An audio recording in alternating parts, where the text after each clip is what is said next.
Hi everyone and happy Sunday, and we are so happy bisa ada di tempat ini lagi bersama-sama untuk mendengarkan firman Tuhan. Pastinya Tuhan membawa satu pesan yang luar biasa buat kita semua. Yuk kita sama-sama berdoa. Tuhan, kami bersyukur dan berterima kasih untuk anugerah Tuhan di minggu kedua 2021. Kami percaya dalam perjalanan tahun ini selalu ada bersama dengan Tuhan. Dan waktu Tuhan ada bersama dengan kami percaya ada kemenangan lepas kemenangan, proteksi Tuhan yang sempurna dalam kehidupan kami. Dan bimbingan Tuhan dalam setiap langkah kaki kami. Di dalam nama Tuhan Yesus kamilah berdoa dan mengucap syukur. Amin. Wow, and this Sunday ada sesuatu pesan Tuhan yang luar biasa yang Tuhan bawa buat kita semua. Mempersiapkan sepanjang tahun 2021. Apakah tema itu? Temanya adalah spread your wings. Yaitu kembangkan sayapmu. Nanti kita akan belajar bersama-sama. Apa sih maksudnya spread your wings? Dan kita akan belajar bersama-sama bahwa ini adalah suatu pesan yang Tuhan taruh di hati saya untuk bisa dibagikan bagi setiap kita yang mendengarkannya. Supaya tahun 2021 menjadi tahun yang penuh dengan kemenangan, tahun yang penuh dengan anugerah, tahun yang penuh dengan mujizat, tahun yang penuh dengan surprises, kejutan-kejutan. Saudara terkasih, fase yang paling krusial dalam sebuah penerbangan adalah ketika pesawat mau lepas landas. Bukan saat pesawat sudah di udara atau pesawat mau landing, tapi waktu mau take off. Kenapa? Karena pada saat waktu mau take off, pilot hanya punya sedikit waktu dan ruang yang sangat terbatas untuk mengambil keputusan dan memecahkan masalah yang kemungkinan bisa terjadi. Banyak sekali prosedur yang harus diperhatikan sebelum pesawat tinggal landas supaya keamanan dalam penerbangan dapat terjamin dengan baik. Dan sama halnya dengan kehidupan kita. Tahun ini kita sedang masuk tahun transisi, di mana tahun 2020 kemarin kita dipaksakan untuk emergency landing, saudara. Tapi di tahun 2021 ini kita mau bisa kembali terbang tinggi lagi. Mau kembali untuk bisa take off. Mau kembali spread our wings. Dan kalau kita tidak tahu prosedur apa saja yang harus kita lakukan dan harus kita siapkan sebelum take off, ini bisa berbahaya. Kita bisa terjatuh dan semakin terluka, bukannya semakin bisa terbang tinggi. Maka daripada itu penting sekali untuk kita benar-benar mempersiapkan diri kita sebaik-baiknya before take off. Persiapkan diri kita before spread our wings. Nah, kita tahu bahwa it has been a very tough years in 2020. Satu tahun yang sulit buat kita semua, bukan hanya buat di Indonesia, tapi all over the world. It has been an unexpected years. Satu tahun yang di luar perkiraan kita semua. Kita pikir masalah itu bisa kita lalui 3 bulan, 6 bulan. Atau 8 bulan, tapi bahkan sampai di awal tahun 2021, masalah itu semakin tidak jelas, saudara. Masalah-masalah apa saja yang paling wow? Dimulai di tahun 2020 awal, banjir yang luar biasa di Jakarta. Kemudian ada kebakaran hutan di Australia dan asapnya sampai juga ke Jakarta kalau kita tahu. Ancaman perang dunia ketiga di awal tahun, virus COVID-19 breakout di bulan Maret. Demo besar menolak RUU Cipta Kerja. Dan juga apalagi yang saudara ingat. Tahun di mana nama-nama besar meninggal dunia. Kobe Bryant. Terus kemudian Chadwick Boseman, Maradona, Glenn Fredly, Didi Kempot. Dan juga keluarga kami dari Jakarta Church Family. Orang yang kami cintai, Jimmy Jusman. Masalah demi masalah tidak ada habisnya seakan-akan. People are giving up. Orang-orang mulai menyerah. People are losing hope. Mereka kehilangan pengharapan. Mereka tidak lagi antusias. People tend just to surrender. Akhirnya orang tuh kayaknya mau menyerah aja dengan keadaan dan situasi mereka. Mereka tidak lagi percaya untuk hal-hal yang besar. People doesn't believe greater things ahead of them. Mereka pikir mereka sudah akan menjadi orang yang kalah. Bahkan sebelum mereka berperang. This is what we are all facing it together in 2020. Ini semua yang kita lalui bersama-sama di tahun 2020. Dan tahun ini akan banyak lagi tantangan-tantangan yang siap menjemput kita. siap menghadang kita. Karena itu Tuhan berkata kepada saya, therefore God said to me, spread your wings, kepakkan sayapmu, di Yesaya 40 ayat 31. Then I ask God, saya tanya sama Tuhan, what does it mean Lord? Apa artinya? Then he said, spread your wings, kepakkan sayapmu, artinya apa? How to spread your wings, bagaimana kita bisa mengepakkan sayap kita dan melambung tinggi. Tuhan bilang ada dua hal. Yang pertama, abide in Him. Kedua, do your best. Abide in Him. Yang nanti kita sama-sama belajar. Itu melekat dengan Tuhan. Itu bicara mengenai hubungan yang vertikal. And do your best. Itu bicara mengenai hubungan yang horizontal, saudara. Nah, kita akan belajar bersama-sama. Karena itu waktu minggu pertama di tahun 2021, opening Sunday 2021, God said to me, tell to everyone, sampaikan kepada semua, in spite of anything, apapun yang sedang terjadi, apapun yang sedang kita alami saat ini, my promises to Abraham are belong to us. Yaitu janjiku kepada Abraham adalah janji Tuhan kepada kita semua.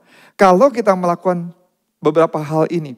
Ingat waktu minggu lalu saya share, kalau belum mendengarkan, coba saudara bisa lihat di YouTube First Sunday 2021. Kalau kita melakukan 4 hal ini, Tuhan bilang, pertama, have a great relationship. Punya hubungan yang intim bersama dengan aku, kata Tuhan. Yang kedua adalah hati. Tuhan ingin melihat hati. Manusia melihat appearance, apa yang ada di luar. But God says, I'm looking to your heart.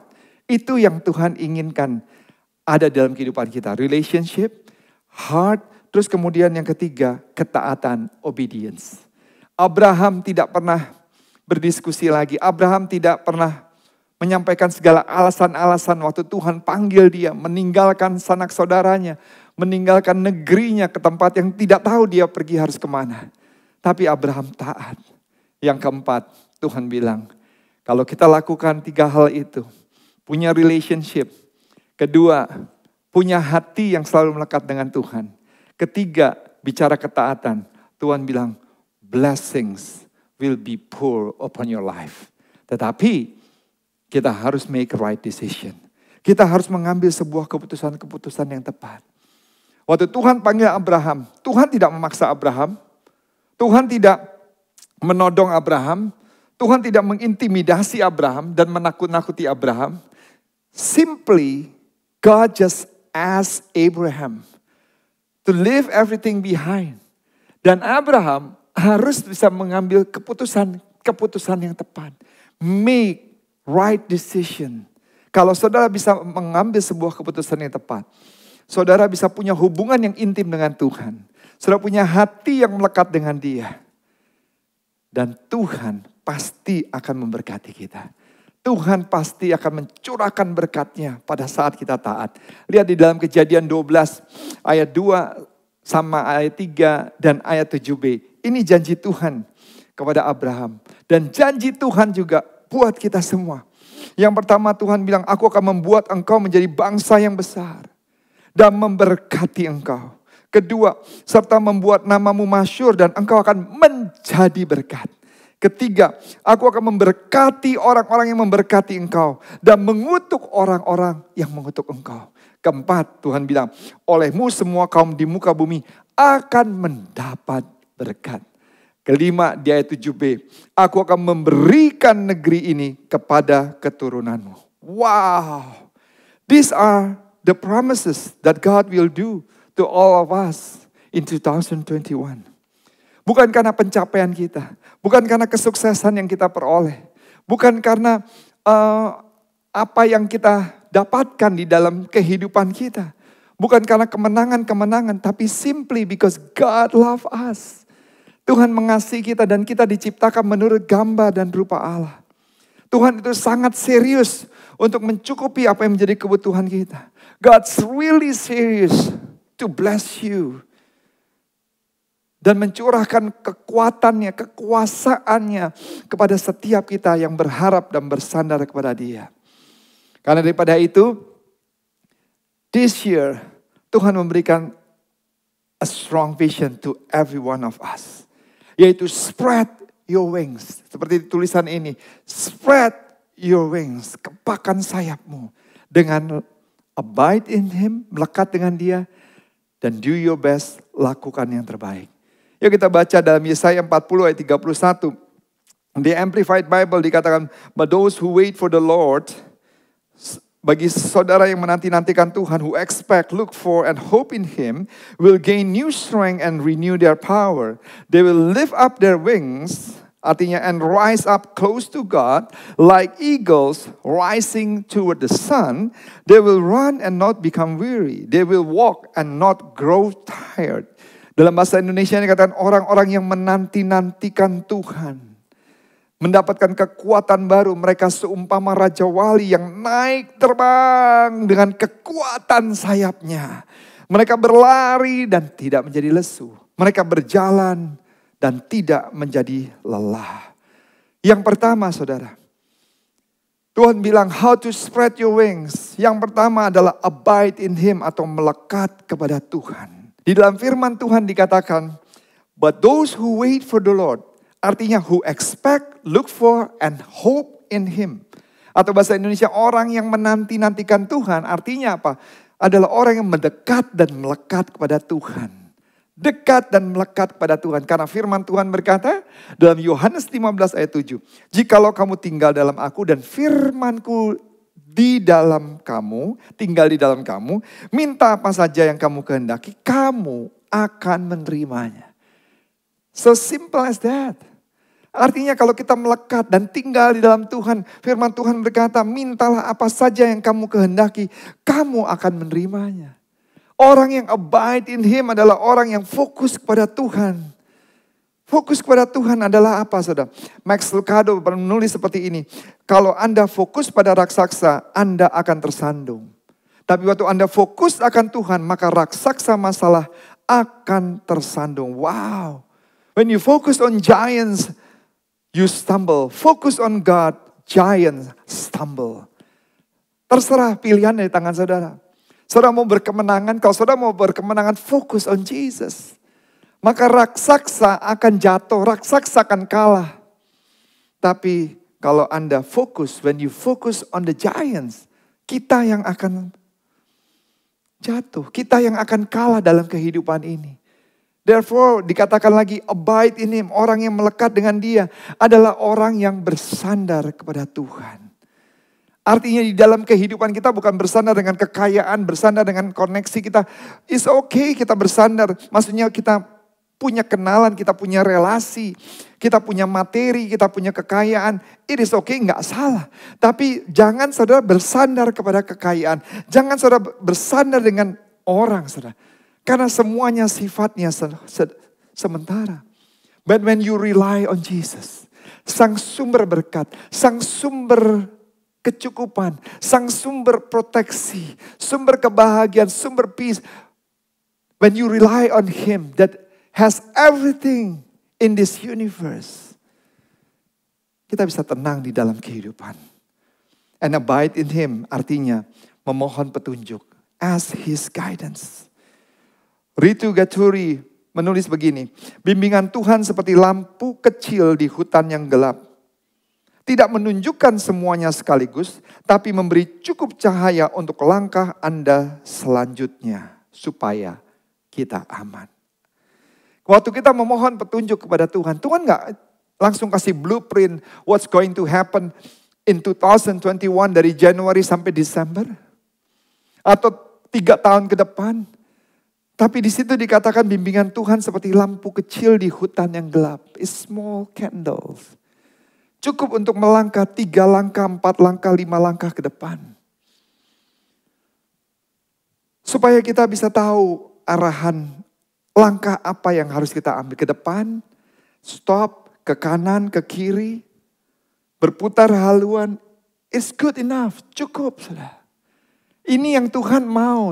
Waktu when you rely on Him, ask for His guidance, minta petunjuk di dalam bisnis kita, di dalam kehidupan kita, dalam sekolah anak-anak, di dalam keuangan, in everything. When you ask God's guidance, saya percaya kalau Tuhan minta petunjuk, kayak anak-anak saya misalnya bisa minta petunjuk sama saya, nggak mungkin saya akan menyesatkan anak-anak saya. Mungkin petunjuk yang saya berikan kepada Rachel, kepada Jacob, kepada EJ bukan sebuah petunjuk untuk 5 tahun, 10 tahun ke depan. Tapi it's good enough for 1 year. Good enough for 6 months. Sehingga setelah itu ada petunjuk yang kedua. Setelah itu kita melihat lagi situasi dan kondisi untuk kita bisa lakukan apa yang akan kita lakukan di tahun 2022. Sama juga sama Tuhan. Tuhan seperti memberikan kita sebuah lilin yang kecil. Atau lampu minyak yang kecil di tengah-tengah hutan yang gelap. Supaya kita bisa melangkah. Dan saya percaya waktu Tuhan memberikan petunjuk dalam kehidupan kita. Tuhan pasti akan menuntun kita dari kemenangan kepada kemenangan berikutnya. Itu yang pasti Tuhan akan berikan di dalam kehidupan kita. Abide in Him. Minta petunjuk. Firman Tuhan berkata dalam Mazmur 48 ayat 14. Sesungguhnya inilah Allah. Allah kita lah Dia seharusnya dan untuk selamanya. Dialah yang memimpin kita. Wow. Abide in Him artinya juga apa? Memuliakan nama Tuhan. Glorify His name. David Bernard pernah berkata demikian. Kita harus selalu memandang diri kita sebagai hamba Tuhan. Yang ditempatkan di dunianya Tuhan. Untuk melakukan pekerjaannya. Dan karenanya bekerja dengan setia untuknya. Bukan dengan rancangan dan untuk menjadi kaya dan besar. Tetapi untuk memuliakan Tuhan. We should always look upon ourselves as God's servant. Placed in God's will to do His work. And accordingly labor faithfully for Him. Not with a design to grow rich and great, but to glorify God and do all the good we possibly can. Wow, amazing. Kalau Anda sukses di dalam marketplace, Anda memperoleh achievement, pencapaian-pencapaian, victorious, kemenangan-kemenangan dalam segala hal, baik dalam sport, dalam bisnis, dalam karyamu, ingat, semua itu kita pakai untuk memuliakan Tuhan. Enggak salah orang memuji saudara, tapi saudara berkata, God, all the praises that I receive, I give it back because you are the only one who deserve all the glory. To God be the glory. Biarlah kemuliaan bagi Tuhan selamanya. Jangan kita mencuri kemuliaan Tuhan. Tuhan mau, Tuhan senang kita sukses. Tuhan enggak bermasalah kita dipuji, kita mendapatkan penghormatan dan lain sebagainya. Tetapi ingat saudara, segala pencapaian, kesuksesan, semua yang kita bisa lakukan dengan luar biasa. Dan apapun yang kita terima besar mau kecil. Ingat, biarlah Tuhan yang menerima segala pujian. That's what we're talking about, abide in Him. Abide in Him juga berbicara mengenai pengharapan kepada Tuhan. Hope in Him. Berpengharapan kepada Tuhan. Mehmet Murad Idlan berkata demikian. Di hari-hari terburuk dalam hidup Anda, Anda akan membutuhkan sayap harapan untuk terus terbang. Wow.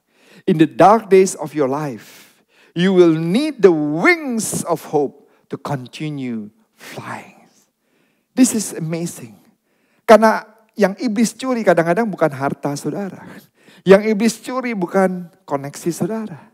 Tapi yang iblis curi adalah pengharapan dalam hidup saudara. Lihat, orang yang menderita penyakit kanker atau orang yang ada dalam terminal ill, yang membuat dia tambah sakit adalah pada saat dia tidak lagi punya pengharapan.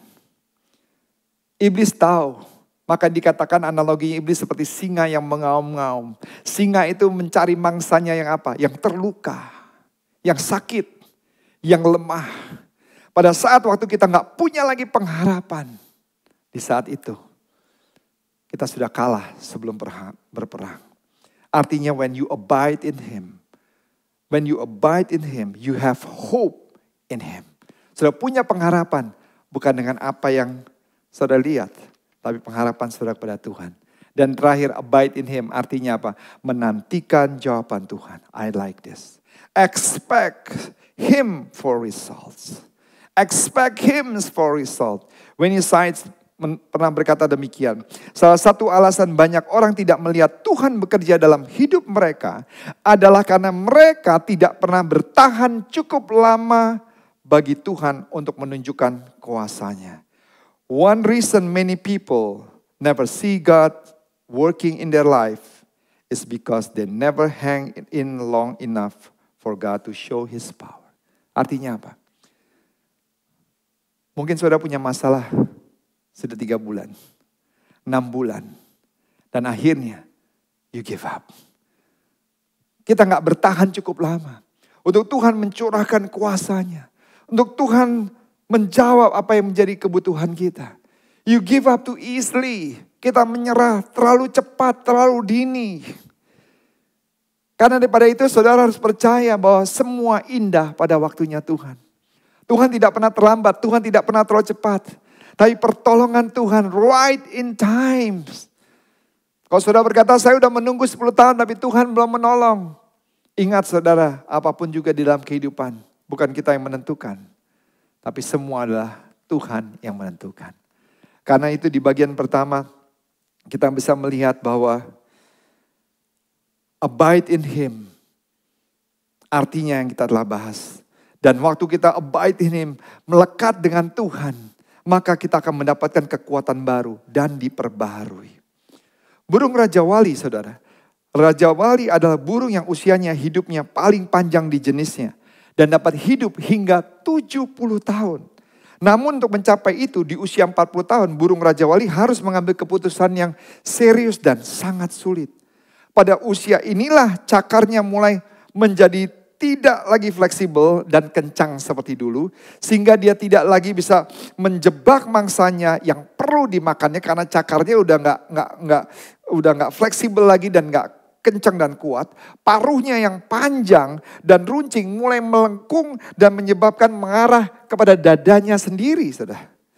Sayapnya menjadi tua dan berat dan bulunya menjadi tebal dan membuatnya sulit untuk terbang.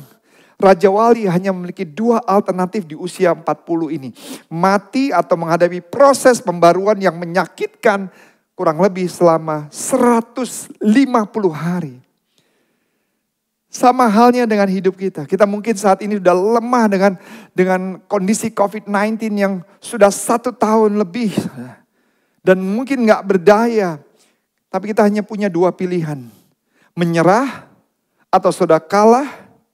Atau diperbaharui lewat proses adaptasi dan berkemenangan. Dan yang luar biasa, when you abide in Him, saudara memiliki sudut pandang yang sangat baik dari atas. Kalau kita cerita mengenai perspektif gunung, waktu kita melihat gunung dari bawah, biasanya gunung tersebut terlihat sebagai sesuatu yang menantang, sesuatu yang sangat besar, dan sesuatu yang sangat mengintimidasi, bukan? Yang bisa kita lihat hanyalah pendakian terjal yang harus kita lalui. Banyak orang melihat adalah kesusahan sehingga mereka tidak mau mendaki dan melewatkan keindahan yang bisa kita lihat dari puncak gunung. Waktu kita melihat pemandangan dari puncak gunung, maka kita bisa melihat keindahan yang sangat luas. Kita tidak lagi melihat gunung tersebut sebagai sebuah tantangan, tetapi spot terbaik untuk menikmati kemenangan yang sudah kita raih dari pendakian panjang adalah di puncak gunung. Ada peribahasa berkata, the best view comes after the hardest climb. The best view comes after the hardest climb. Arti pemandangan yang paling indah itu didapatkan pada saat kita telah melakukan pendakian yang paling sulit. Pada saat saudara mengalami pergumulan dalam hidup saudara, do not give up. Jangan menyerah, abide in Him. You will see the best view of your life. Engkau akan melihat pemandangan yang terindah dalam hidupmu. Karena itu pertama, abide in Him, melekat kepada Tuhan. Yaitu artinya mendekat dan melekat kepada Tuhan. Fokus kepada Tuhan. Bersandar kepada Tuhan, memohon petunjuk kepada Tuhan, memuliakan nama Tuhan, berpengharapan kepada Tuhan, dan menantikan jawaban Tuhan. Yang kedua, adalah lakukan yang terbaik. Do your best. Lakukan yang terbaik. Firman Tuhan berkata demikian. Mereka seumpama Raja Wali yang naik terbang dengan kekuatan sayapnya. Mereka berlari dan tidak menjadi lesu. Mereka berjalan dan tidak menjadi lelah. Lihat saudara. Ini harus lakukan yang terbaik. Kalau saudara mau berkemenangan, spread your wings. Di sini kan yang naik terbang dengan kekuatan sayapnya. Mereka berlari dan tidak menjadi lesu. Mereka berjalan artinya mereka lakukan bagian mereka yang terbaik. Walaupun berjalan atau berlari artinya kadang-kala kita nggak bisa lagi berlari. Ya berjalan saudara. Kadang-kadang berjalan aja susah. Merangkak saudara. Merangkak aja nggak bisa. Lakukan apa saja but never stop moving. Jangan pernah berhenti melangkah. Dikatakan they will lift up their wings and rise up close to God like eagles rising towards the sun. Seperti burung rajauli melambung tinggi menengadah ke arah matahari. Kita harus melakukan yang terbaik dengan konsisten. Remember baby steps matters. Keluar dari zona nyaman saudara di tahun 2021 ini. Adaptasi dengan perubahan-perubahan yang baru. Mulai beradaptasi, adjusting. Ingat yang namanya Yusuf beradaptasi dengan situasi, dibuang ke sumur, dijual menjadi budak. Terus harus bekerja dengan Potifar, kemudian dikhianati oleh istri Potifar. Kemudian dimasukin penjara lagi, di penjara dia harus beradaptasi lagi. Kemudian dia bisa mengartikan mimpi tapi dilupakan lagi saudara. Tapi dia terus beradaptasi. Orang yang luar biasa salah satu atlet adalah Kobe Bryant. Di tahun 2020 kemarin kita kehilangan sosok pemain yang sangat melegenda yaitu Kobe Bryant. Satu hal yang bisa kita pelajari dari kehidupannya adalah konsistensi dalam melakukan yang terbaik di bidangnya. Sesaat setelah Kobe Bryant memenangkan kejuaraan NBA pertamanya, satu hal yang ada dalam pikirannya bukanlah berpesta pora dan bersenang-senang. Sebaliknya dia bertanya kepada diri sendiri, what's next? Apalagi berikutnya. Latihan seperti apa yang harus dilakukan, hal-hal apa yang harus dia perbaiki, gaya permainan seperti apa yang harus dia kembangkan. Kobe Bryant sadar bahwa untuk tetap menjadi yang terbaik, kita tetap harus konsisten. Sekali lagi, konsisten. Jika tidak, jika semangat kita kendor dan menjadi malas, sekalipun kita sudah menjadi juara, maka kita akan terjatuh dan sulit untuk bangkit lagi. Kobe Bryant pun pernah menyampaikan hal ini di sebuah wawancara dan berkata, I cannot relate to lazy people. We don't speak the same language. I don't understand you. I don't want to understand you. Saya nggak bisa bergaul dan terhubung dengan orang-orang yang malas. Saya tidak mengerti kamu dan saya tidak mau mengerti tentang kamu karena kamu adalah orang yang malas. Saya tidak bisa mengerti orang yang malas katanya. Tidak bisa berbicara bahasa yang sama. Saya tidak memahami mereka dan saya tidak mau memahami mereka. To be one of the greatest, consistency is the key. Saudara mau menjadi yang terbaik. Untuk bisa mengepakkan sayapmu berkemenangan, harus konsisten. Mereka seumpama raja wali yang naik terbang dengan kekuatan sayapnya. They will lift up their wings and rise up close to God like eagles rising toward the sun. They will run and not become weary. Mereka berlari dan tidak menjadi lesu. Mereka berjalan dan tidak menjadi lelah. Dan do your best artinya evaluasi dengan konsisten. Evaluasi terus dalam hidupmu. Sekarang seringkali kalau kita pesan barang online kita diminta untuk kasih evaluasi. Baik evaluasi tentang produk, evaluasi tentang pengirimannya, atau evaluasi tentang penjualnya. Kenapa? Karena perusahaan-perusahaan yang bersangkutan sangat perlu data dari customer untuk mereka lakukan evaluasi, review. Evaluasi adalah salah satu kunci kesuksesan yang tidak mungkin dilewatkan oleh sebuah perusahaan manapun. Tanpa evaluasi perusahaan tidak akan tahu area mana yang menjadi kekuatan dan area mana yang harus diperbaiki. Sama juga dengan hidup kita. Jika kita tidak pernah mengevaluasi hidup kita, bagaimana mungkin kita bisa tahu apa yang harus diperbaiki dalam hidup ini. Waktu sejak kecil saja kita sudah dibiasakan untuk selalu evaluasi secara bertahap. Setiap anak sekolah pasti ada ujian. Ujian itu gunanya untuk mengevaluasi pembelajaran. Kalau tidak ada ujian, tidak bisa evaluasi. Tidak ada evaluasi, tidak bisa naik kelas. Tanpa evaluasi, hidup kita tidak akan pernah berkembang. Wow. Do your best artinya juga kerja efektif dan juga efisien. Banyak orang kerja efektif tapi tidak efisien. Atau efisien tidak efektif. Saudara, perkembangan teknologi robotik di Jepang berkembang sangat pesat. Padahal banyak negara-negara lain masih takut untuk mengembangkan teknologi ini karena dianggap menimbulkan masalah baru. Salah satu masalah yang ditakutkan adalah akan terjadi adalah bertambah banyaknya pengangguran karena tenaga kerja sudah dikalahkan oleh robot. Tetapi lewat sebuah penelitian yang dilakukan oleh Pew Research Center, ternyata masyarakat di Jepang memiliki tanggapan yang berbeda. 83% dari masyarakat Jepang bahwa perkembangan robotik dapat meningkatkan kesenjangan sosial. Tapi mereka tidak takut bahwa mereka akan sulit kehilangan pekerjaan. Alasannya karena mereka percaya akan kemampuan diri mereka sendiri. Masyarakat Jepang terbiasa untuk bekerja dengan efektif dan efisien. Mereka memiliki pengalaman kerja yang tidak bisa digantikan oleh robot dan dilengkapi dengan cara kerja yang efektif. Jadi mereka tidak takut teknologi. Justru teknologi dipakai sebagai pelengkap dan penunjang pekerjaan bagi mereka. Itu kehebatannya kalau kita bekerja efektif dan efisien. Do your best juga apa? Berani untuk memulai belajar hal-hal yang baru. Penelitian dilakukan oleh Dr. Rachel Wu dari California University. Janganlah pernah berhenti untuk belajar hal-hal yang baru. Sebuah pepatah Cina mengatakan teruslah hidup sampai tua dan teruslah belajar sampai tua. Wow, hidup sampai tua, belajar sampai tua. Ada sebuah penelitian yang dilakukan kepada 50 peserta berusia 80 tahun ke atas. Mereka diajarkan beberapa skill baru seperti fotografi, menulis, musik, dan bahkan cara menggunakan iPad. Dan hasilnya Dr. Rachel Wu, seorang asisten profesor psikologi di California University, mengatakan penelitian menunjukkan bahwa para peserta yang berusia 80 tahun ini mengalami peningkatan kemampuan kognitif sebanyak 30 tahun. Dan kemampuan mereka kembali sama seperti usia 50 tahun mereka. Tidak ada kata terlambat untuk belajar hal-hal yang baru dalam hidup saudara. Semakin saudara belajar hal-hal yang baru dalam hidup saudara, saudara semakin bisa mengepakkan sayap saudara. Bahkan saudara semakin awet muda lagi. Kemudian do your best artinya kreatif dan inovatif. Ternyata Gojek dan Tokopedia, saudara, Selasa 5 Januari 2020, Bloomberg News memberitakan bahwa Gojek dan Tokopedia diisukan akan melakukan merger yang sudah menandatangani persyaratan rinci untuk melakukan uji tuntas dan bisnis masing-masing. Dan apabila ini benar-benar terjadi, maka ini akan menghasilkan sebuah ekosistem digital raksasa yang bisa dibilang yang tertinggi di Indonesia.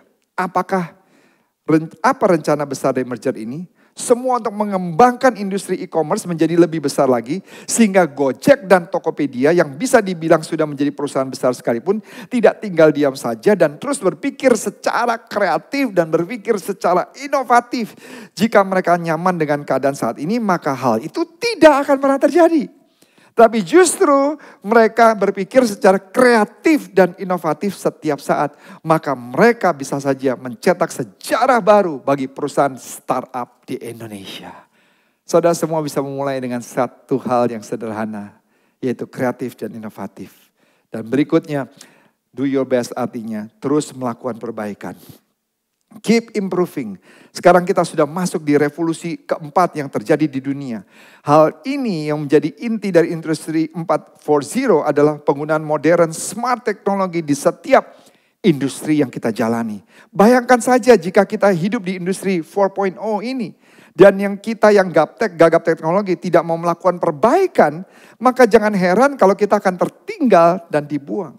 Sekarang kalau kita kerja dan tidak ngerti cara untuk pakai Zoom, Google Meet, bagaimana kita bisa hidup maksimal. Penggunaan cloud storage system dan integrated online calendar serta beberapa software lainnya di marketplace sekarang sudah menjadi kriteria utama. Kalau kita masih stuck dengan cara kerja 3.0 bahkan 2.0 maka kita tidak akan bisa mencapai ekspektasi di marketplace. Dan yang terakhir saudara, do your best itu bicara sikap dan personality yang terbaik. Saya nggak bahas banyak di sini. Tapi you must have an excellent spirit. Stop being complainer. Berhenti mengeluh. Resilient. Jangan pernah menyerah. Gigih saudara. Positive mindset. Grateful, bersyukur. Menjadi pemberi. Persistent. Loving. Yang penuh dengan kasih. Kindness. That's the vision of 2021. Spread your wings. Abide in Him, melekat dengan Dia. Do your best, abide in Him vertical. Do your best adalah horizontal. Yesaya 40 ayat 31. Dasarnya orang-orang yang menanti-nantikan Tuhan mendapatkan kekuatan baru. Mereka seumpama Raja Wali naik terbang dengan kekuatan sayapnya. Mereka belajar, mereka berlari dengan tidak menjadi lesu. Mereka berjalan dan tidak menjadi lelah. Abide in Him, melekat kepada Tuhan. Artinya fokus kepada Tuhan, bersandar kepada Tuhan, memohon petunjuk Tuhan, memuliakan nama Tuhan, berpengharapan kepada Tuhan, menantikan jawaban Tuhan. Dan do your best, artinya kita harus melakukan yang terbaik dengan konsisten. Do your best artinya evaluasi juga dengan konsisten. Kerja efektif, efisien, kreatif, inovatif, terus melakukan perbaikan, dan memiliki sikap dan personalitas yang baik. Dan God will bless you sesuai dengan janji Tuhan kepada Abraham, janji Tuhan kepada kita semua. God bless you. Amen. Yes, kita sudah mendengar yaitu pesan Tuhan, spread your wings. Now it is our time to spread our wings dengan apa? Yaitu memberi yang terbaik and abide in Him. Artinya kita memberi apa yang terbaik untuk Tuhan. Setelah Tuhan memberikan kepercayaan kepada kita untuk mengolah keuangan kita sampai hari ini, let us give our best to the Lord. Dan di situ dikatakan, cari dahulu kerajaan Allah berserta kebenarannya, maka semuanya Tuhan akan tambahkan. When you abide in Him, apa yang kau tabur itu yang kau tuai. Jadi saudara, hari ini let us give our best to the Lord, dan percaya waktu kita memberi, melekat hati kita kepada Tuhan, memberi bukan dengan paksaan tapi memberi yang terbaik. Kalau saudara belum memberikan persepuluhan, it is time to give your tithing as well, and also we want to give our best sacrificial offering in the early 2021, and I really believe God will bless you abundantly. Thank you, Lord. Tuhan, kami berdoa untuk setiap anak-anak-Mu yang siap memberi dengan sukacita, memberi yang terbaik bukan dengan paksaan, memberi dengan hati yang melekat kepada Tuhan, and we'll give our best and do our best in the name of Jesus. Amen. Alright, JC fam and everyone, and we are so blessed today that we can listen to the Word of God together, and we'll see you guys again next week, and share juga this message to everyone, to your family, and you can listen again and again, and believing that this year we're going to spread our wings, abide in Him, and do your best, and God will bless you.